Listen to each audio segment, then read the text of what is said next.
If since a young age you struggle with your body image, you've always felt like you had to get your self-worth externally, whether that's by playing up for attention or showing off this area, then this video is for you. I've definitely grown up in the environment in the 2000s, which was the worst toxic environment when it comes to eating and body image. And I'm going to share with you today, some of the struggles that I've gone through, how I've overcome them, how I'm still going through it, and just to help you feel a little bit less alone. And on this channel, I love to encourage you to be who you are, be your authentic self, motivate you, and just be your virtual cheerleader to cheer you on and to prove to you that you can do it. And even if you're in this mindset now, you're gonna get past it, I promise. You're not alone. So I'm just here to remind you of that. And I think the problem is when you've grown up in the 2000s specifically, it is honestly brutal when it comes to food. You had all these crash diets, you had all these like liquid diets, you had all these diets were just like really quick and you lose that weight. But then guess what? As soon as you start eating the right stuff, that weight's going back on. It was very much in those days where things like bulimia, anorexia, what's it called when binging was a massive thing as well back in the day.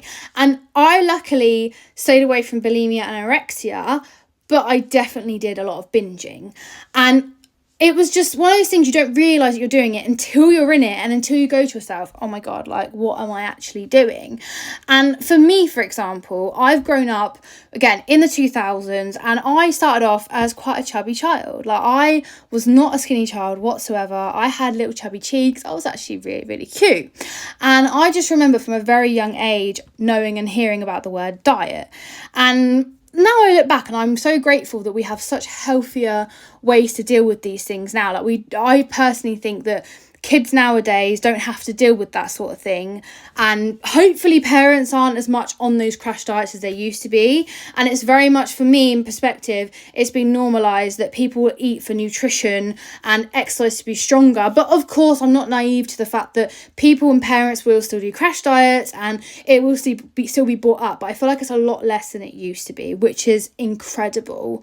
And I know that for the longest time I chased trying to be skinny and trying to be like the thinnest I could be rather than actually focus on things that are going to make me stronger.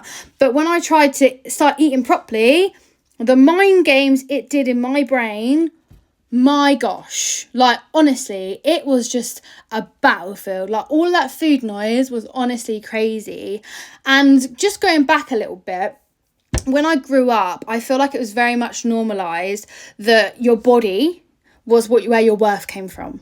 If you were a certain size, if you, accentuated this area, then that was what your worth came from. If you wanted to be noticed by a man, for example, in my situation, the best way to be noticed by a man is to show it all off, to be skinny, to be slim, show it all off and accentuate what you had. Whereas actually, as I've learned as I've got older, and what I will encourage people to learn is that, and obviously like young kids around me, what I would encourage is your worth is not external. Like your worth is not proved by how skinny you are or, having your boobs out. Like it's not the case. And when I tell you that I used to literally get them out and show them off, it was like I looked like I got told I looked like I was breastfeeding. Like that's how much I used to push them up to, get that attention. And I put all my attention through that. And that's how I felt like I'd get the male attention. But was I getting the right male attention? I absolutely was not. But I think the problem was growing up, again, it was very much normalized that wearing like this type of top, low cut tops was, making you feel good about yourself and things like that. And, these crash diets are like, maybe not, this is not my personal experience, but maybe not eating for a few days, makes you feel skinnier, makes you feel tinier. That's, again, just one of the trends maybe back in the day in the 2000s. But personally, what I experienced is like, the liquid diets. And because I was a chubby child, I remember at one point, I can't remember the story fully, but I do remember hearing that I was in some shape or form that I needed to go on a diet. And I was very, very young. Like I was definitely under 10 and I had a lot of puppy fat. Like, honestly, I was a cute little child. But I didn't obviously exercise, and that word diet got brought up to me, and I'll never forget that. Like, I feel like it didn't necessarily affect me in my teen years, but as I've got older, I do feel like, that's something that I've carried with me up until I started to get through it in the last couple of years.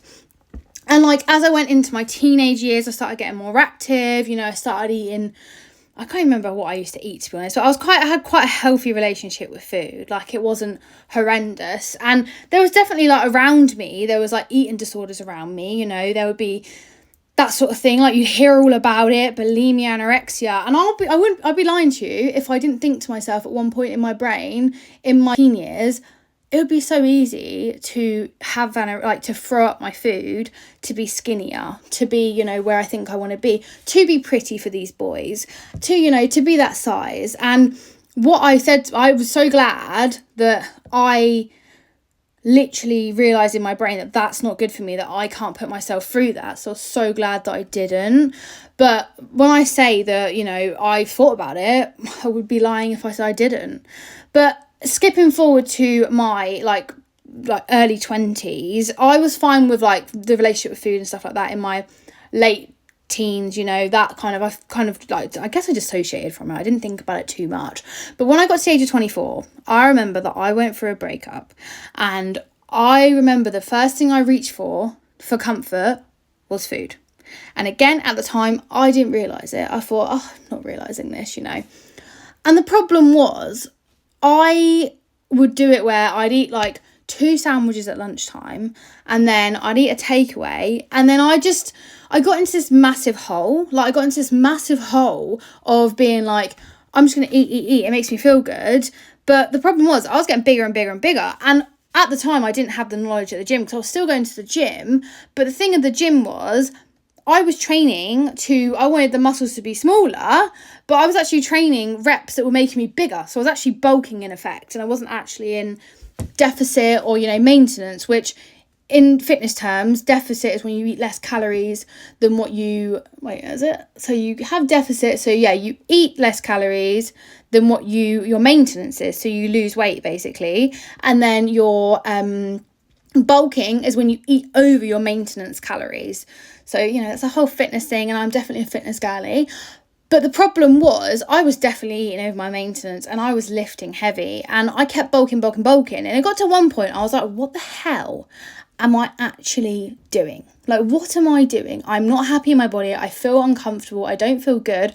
Don't get me wrong, my boobs were looking incredible. Like, honestly, they looked great.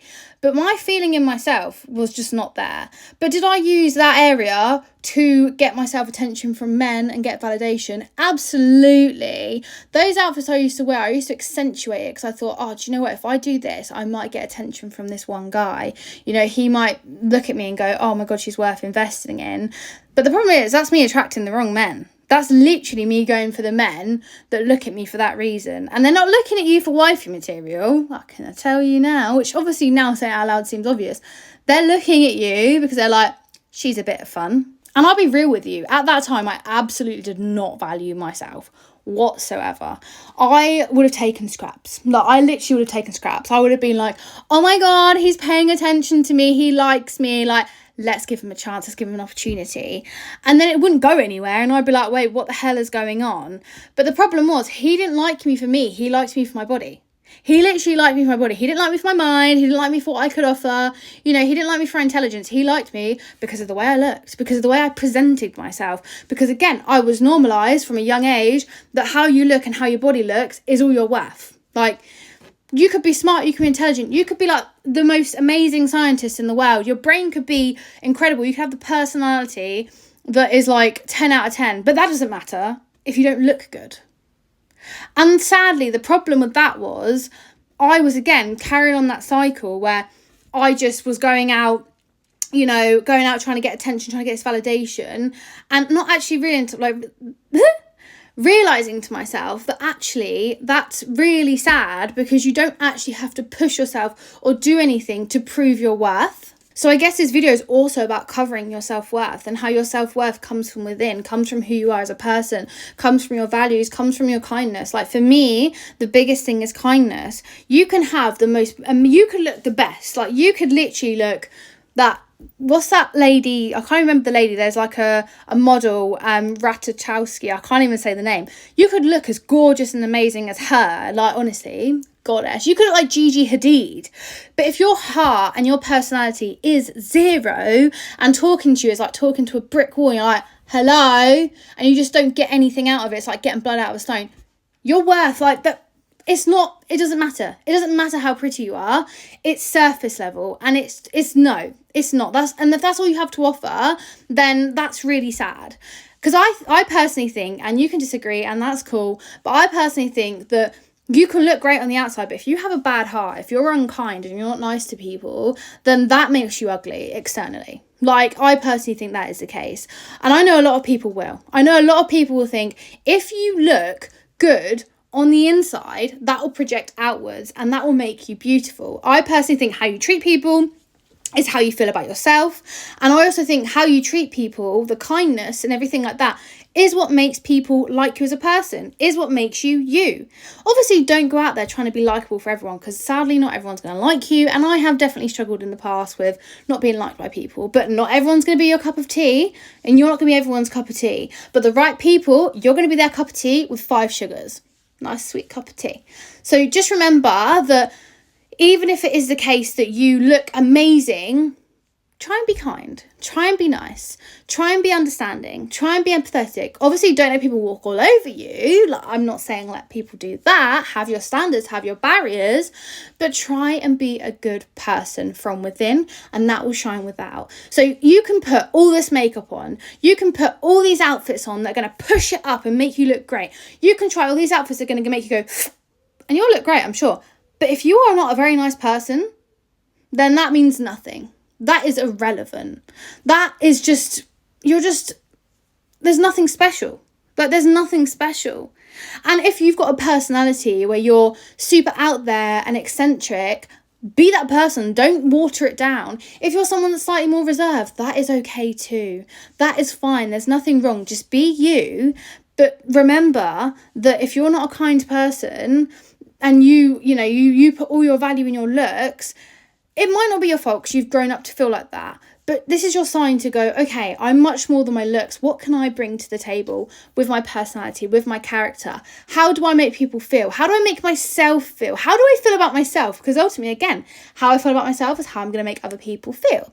I always find if you're a confident, happy person, or you're doing something for your life, or you're trying to push for something for your life, you're going to try and lift other people up, or you're going to stay out of stuff. You're not going to get involved in drama and gossip. It's always the people that have nothing else to do and nothing else to do with their life. They're the people that want to get involved. The people that put people down, the people that push people when they're trying to achieve their goals and put themselves out there, those are the people you need to look at and feel sorry for, because they have nothing going on and they have to put other people down to make themselves feel better. And that is an ugly quality. So again, you could be the most good looking person. You could be Gigi Hadid, which I know she's obviously, I don't know her personally, but she seems like a great mom, she's beautiful. But you could be as beautiful as her, but be that wicked and nasty, and that makes you ugly. So even though you might be conditioned to think that all your worth comes from how you look, how your body size is, how you dress, it comes from within first. And of course those things accentuate it. I'm not going to sit here and say, oh, I don't wear makeup, I don't I've never put makeup on. Of course I do. I love makeup. I love looking glam. But I've also worked on my personality. I've worked on active listening. I've worked on, being direct, being honest. I've worked on being kind. I've worked on being empathetic. I've worked on my personality. Like, I'm not just sitting here and going, I've being this person. No, over time I've learned to work on my personality. I've done a lot of self-growth, and I think it's so important. And I'm not saying you have to do a 360 of your life, but I'm just saying if you do put all your value in looks and that's all you care for, and you just think to yourself that that's what's going to get you through life, it might do. But looks change. Things change. And if you're happy where you are and you don't want to change, or you want to be not nice person because you look gorgeous, then this video isn't for you. But the video, I can't get words out. This video is for people that put all their worth in how they look, and they think that if they don't look a certain way that they're not good enough. But I'm here to tell you that you are, because again, a beautiful heart makes a beautiful person. But the problem is, again, with eating disorders and things like that, they're really hard. Like, they're really, really difficult. And you don't realise you have one until you're in it.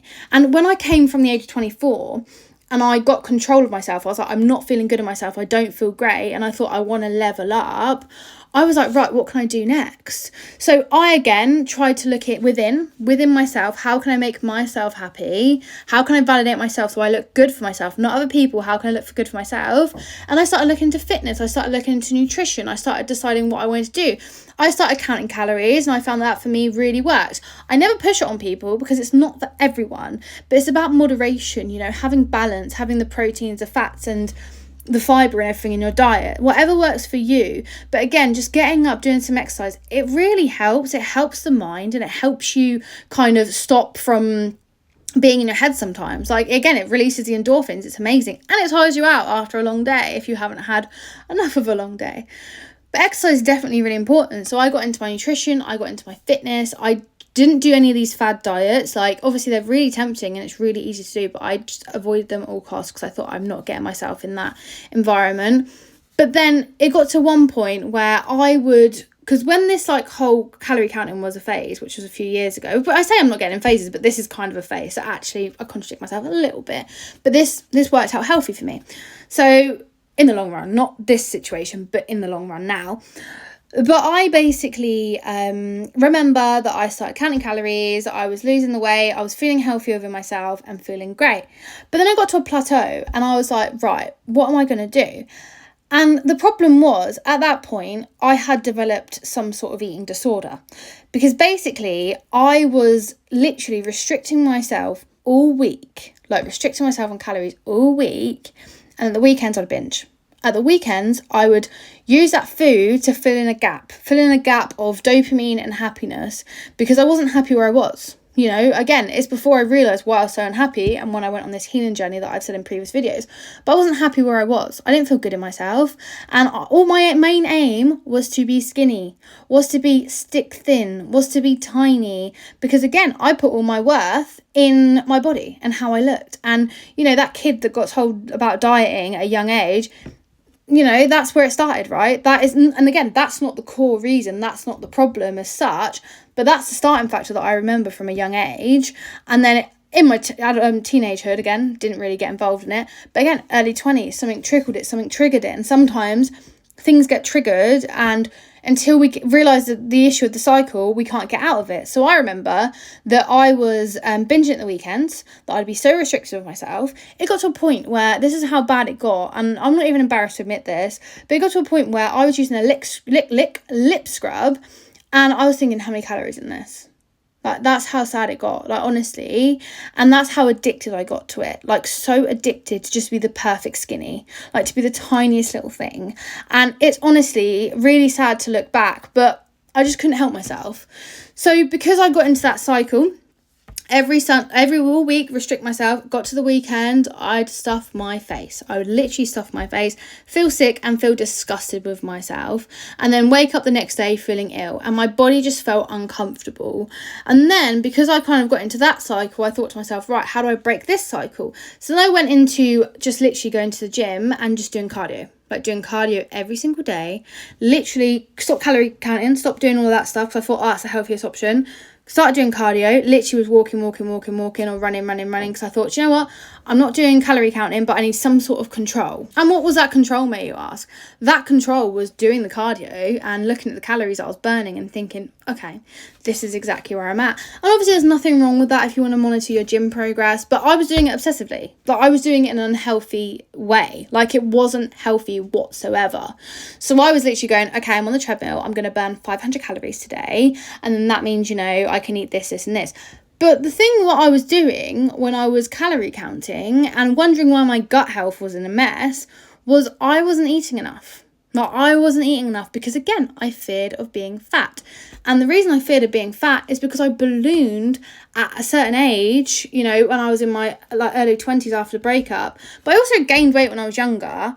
And I just didn't want to be there again. Like, I didn't want to be at that point again. And the first time I gained weight when I was younger was because I had surgery, so it wasn't my fault. But in my 20s, that was my fault. You know, again, I was going through a hard time, but I didn't hold myself accountable and I gained a lot of weight. And at that point, I'd lost it all. So I thought, oh my God, I can't get back there. So then I would have the tiniest breakfast, and I'm talking, it was yogurt, grapes, and something else. But the smallest of things, because I thought, I'll eat small portions and I'll get as skinny as I can. Like, I'll literally get as skinny as I can. And again, at the weekends, I'd be like, okay, I have, one thing that I'll eat and I'll binge it. And that's exactly what I did. So again, I then went from eating normally to binging and restricting myself to eating not so normally, and then again still doing that at the weekend. And when I tell you, when it came to going out, I would think to myself, right, how much is that going to do calorie wise? And I would get in my head about it and be like, that's going to be this many calories, that's going to be this many calories. I can't go over 100 calories because if I do, I'm going to get fat. And I'd go for this massive cycle in my brain of, I can't do this, I can't do this. If I go over 100, I'm going to get fat. And honestly, it was so draining. And it wasn't until last year in April, I was like, I need to change. Like, it's not working. I'm not feeling good in myself. The results aren't there. I don't have the body that I want. And what can I do? So I went to this lovely PT and I spoke to her about all of my situation, all my goals. She was like, first of all, you're not eating enough protein. Pretty obvious because I wasn't eating enough. Second of all, you need to do a bit more weight training. So I was like, fair enough. Because again, us girls are conditioned. If we do weight training, we're going to get bulky and heavy. It's not true. I've been doing weight training for a whole year and a year and a half. And I can tell you what I say at the end, but I can tell you 10-10, right? So again, doing the weight training and stuff like that. And I was at first, I was so scared to to up my calories. I was so scared to go on my calorie count again, because again, I got obsessive with it before, so I was scared that I was going to go back into it. But I went in the mindset of, no, we're going to be healthy this time. So I started eating more protein, more, things that are healthier for me. And literally, I'm that type of person, or I'm trying not to be as much now because it doesn't do you any good. But I was definitely the type of person that would go, I've been training like this for a month. Where is my six pack? Like, what is going on? Like, what is happening? However, it doesn't happen like that. But I did see, and I did go on the scales as well, because again, I got obsessed with the scales. I was like, oh my God, I'm going to lose weight, I'm going to be on the scales. But the problem with scales is what they don't tell you on the scales is body mass, your weight, your weight to do with like your muscle mass and things like that. The water, like you get water retention as well. It doesn't tell you any of that. At least the scales I had. So I was very much like, why am I staying the same weight, but I'm training really hard and my body looks different? It's called body recomposition. So that is basically where you might weigh the same, but from the training and stuff you're doing, it's like, you're getting more toned, which is incredible. And if there's any PTs listening, you got more information, feel free to share. But yeah, so again, I was just feeling a bit like, am I done the right choice? Have I followed the right thing? Like, what am I doing? Again, am I going to get bigger? And the thing is that I wasn't thinking at the time, I wasn't going to get bigger. I was going to get stronger. I was actually going to get the body that I wanted, or at least start to get the body I wanted by eating those calories, by eating healthier, by not following those crash diets. And even now, like that was last April, we're now in June. So a year and a month on, I've started doing weight training. I've started doing calorie counting. And I'm not the body I want to be at, but I can see big results. I can see big changes. And that is the thing with the gym. It takes time. And I know it's annoying. And I know you want it now. But it doesn't work like that. It doesn't work like that, I'm afraid. And it might take a year. It might take a year and a half. But if you keep at it and you keep eating healthy, it's going to happen for you. And if you're in the period right now where you're restricting yourself to be skinny and you're trying to be a certain thin, like what's it called, like a grasshopper, like one of those sort of things. If you're trying to be tiny, then, and you think that's what makes you beautiful, then I'm here to tell you, no matter how much you try and restrict yourself, no matter how much you binge, no matter how much you do any of that, you might get to that point, but that might not be enough. You'll get addicted to I probably got addicted to getting tinier and tinier and tinier. But what has helped me, rather than getting addicted to not eating as much, what has helped me, my digestion and everything, eating more and weight training. And since doing that, I have noticed, again, amazing results. And I feel so much better in myself. I feel incredible with myself. Like my digestion for the longest time was horrendous. Like I would go to the doctor and be like, I can't go to the toilet. Like, what's going on? And they were like, you're fine. Like, everything's fine. And what was it? It's because I wasn't eating enough. It's because I wasn't eating enough of the right things. I was literally thinking eating some grapes and some yogurt was going to get me somewhere. No, it's not. You have to eat the right foods. Again, it's all about moderation. You know, I'm still on this journey. Like, I'm not fully recovered from that eating disorder that I had with binge eating. Like, you might relapse. You might go into points where you want to comfort eat. And again, it's all okay, but it's keeping yourself accountable and all in moderation. So I still calorie count now, and I'll be completely honest and transparent with you. I do it because it helps me feel in control. Part of me likes it because I actually enjoy knowing what I'm putting in my body and, like, you know, how much I have left and stuff like that. But some of it does come from the fact that it helps me feel in control, and it helps me not feel like I'm going to get back to that person. And at some point I'll outgrow it, and at some point I'm sure I'll come out of it. But right now it's not the time for me. But I tell you what, if you've got obsessed, or you think to yourself, I'm going to get so fat after going over 100 calories, you're not. If you're going on holiday and you're worried about coming off tracking, I know I was like that. I know that I would fear to the life of God if I came off tracking on holiday, I was going to get fat. You're not. Take that time off. Enjoy it. Even if you don't go to the gym, like, take that time off fully. Like, those 3 days of not going to the gym and eating on holiday is not going to change anything. It'll be water weight. It'll literally be just water weight. That's all it's going to be. So, as much as it will get in your head, just remember, it's all about exposing yourself to it. So, like, I only got like this because I exposed myself to going on holiday, not letting myself worry about calories and exercising. And of course it'll be in the back of my mind, but the more I do it, the more it's like a muscle, and I'll get used to it. And I think the same thing happens with, you know, eating and things like that. Like, normally, like, again, I'm not a perfect eater. Like, I hate cooking. So I will literally go in the shop and get a healthy ready meal. Like, that's what I'll do, you know. And I do still count, and I do still try and be like, oh, can I fit like a bit of chocolate in there? It's all about moderation. And again, some days I'll feel low on energy or tired or not feeling well, and I'll have a bowl of shreddies. I don't care. I'll have a bowl of shreddies. Some mornings I wake up and I'm like, I want some Marmite on pita bread. And nutrition in that food, there's not a lot. But there's a bit of fibre in shreddies, actually. It's quite surprising. But it's all about moderation, because I know that maybe I'll eat a healthier lunch, or maybe I'll eat a healthier this or healthier that. And I used to, again, be so stuck in the mindset of it has to be perfect. I have to eat this amount of protein, this, and this. But it's very difficult sometimes to fit 100 grams of protein in your day. It can be hard, especially if you're on the go or whatever. It can be hard. I'm not one to meal prep. I can't be asked. I love the people that do. My housemate does it. But I can't be fucked. I can't be fucked to house prep, meal prep. I don't want to do it. It's boring. I don't like cooking, you know. And I wish I was that person, because it would make life a lot easier. But I'm not. So, you know, it's, again, not getting angry at yourself if you go over calories, if you're not eating perfectly, and, you know, if you're not at where you want to be. It's going to happen. It's going to come to you. So rather than striving for being that version of skinny, try and focus on what's going to make you stronger and what's going to make you healthy. Going over 100 calories in a day or in a week or even 500 calories is not going to make a massive difference. And again, pick it back up the next day, pick it back up the next week, but try not to get yourself in that spiral of letting it beat you up and putting your worth solely on how you look and your body. Your heart and who you are as a person is a very valuable asset and way more important. I hope this video helps. I hope you have a lovely rest of your week. You are beautiful and amazing inside and out. Ciao for now, Bellas.